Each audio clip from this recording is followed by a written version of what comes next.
যেই মেয়ে মায়ের পেটের সন্তান খুন করতে চায়, মায়ের সাথে আজে বাজে ব্যবহার করে, মারে অপমান করতে একবার চিন্তা করে না, আমার মায়ের ওইরকম মাইয়া লাগবো না। কি করবো বাইসে থাকা? মানুষের অপমান সহ্য করবো? গ্রামের কোথাও যাইতে পারি না, রাস্তাঘাট যেখানে যাই, যেখানে মানুষ আম করে দেখা নিয়ে আম করে নিয়ে হাসাহাসি করে। শুধু কি রাস্তাঘাটে, বাড়িতে আইসব কথা শোনা যায়। আজকে বিকালে তুই ভাবি আইসা মুখে যা আইছে তাই কইরা গেছে। কাগো কথা শুই মনে হইছে লজ্জায় ঘৃণায় গলায় ধরে দিয়ে মইরা যায়। আমি আজকে কলেজে গেছিলাম, সব বান্ধবী এই খবর পাইয়া গেছে। পড়া সবাই আমার আজে বাজে কথা শুনাইছে, রাস্তায় আমায় নিয়ে হাসাহাসি করছে। মা, তোমার গর্ভী সন্তান নষ্ট না করো, কোনোদিনও কলেজে যাবো না। আমারও একই কথা মা। তোমার পেটের বাচ্চা নষ্ট না করো, তোমার আর মা বললা পরিচয় দিব না। খুনি বাড়ি থেকে চলে যাবো, কোনোদিন এই বাড়িতে আসুম না। সেটা তোর ইচ্ছা আপা, মা তার পেটের সন্তান নষ্ট করবো না, এই কথা আমি তোর আগেও বলছি। তুই চুপ থাক মানে, আমি এই কথা মার মুখ থেকেই শুনতে চাই। কি হলো মা, কথা কও না কে? মা কি কইব? আমি যে বলতেছি তাতে তোর হইতাছে না? যেই মেয়ে মায়ের পেটের সন্তান খুন করতে চায়, মায়ের সাথে আজে বাজে ব্যবহার করে, মারে অপমান করতে একবার চিন্তা করে না, আমার মায়ের ওইরকম মাইয়া লাগবো না। তুই যদি আপা আমগো বাড়িতে যে নতুন মেহমান হইতেছে তারে মাইনা নিতে পারো তাইলে ভালো,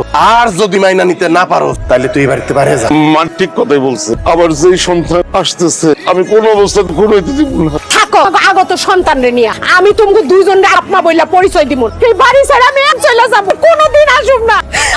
যেই সন্তান এখনো আসেই নাই, এত দর যে সন্তান আপনার আছে তার জন্য কোনো মায়া হয় না। ছি! কি ব্যাপার, তুমি আমার দিকে বড় বড় চোখ করে তাকায় আছো কেন? তাকায় না দেখে কি করব? তোমারে আদর করব? তোমারে মাথায় তুলে নাচবো? তোমার মা প্রকৃতি করছে, সমাজে মুখও দেখাইতে পারতাছ। তোমার বোন এই বাড়ি সাইডে চলে গেছে, তারপরে তোমার কোনো প্রতিবাদ না, তুমি কোনো কথাই বলবা না, তুমি তোমার মারে সাপোর্ট করতেছো। দেখো, তোমাদের আমি আগেও বলছি এখনো বলতেছি, আমার মা অন্যায় করে নাই যে আমি প্রতিবাদ।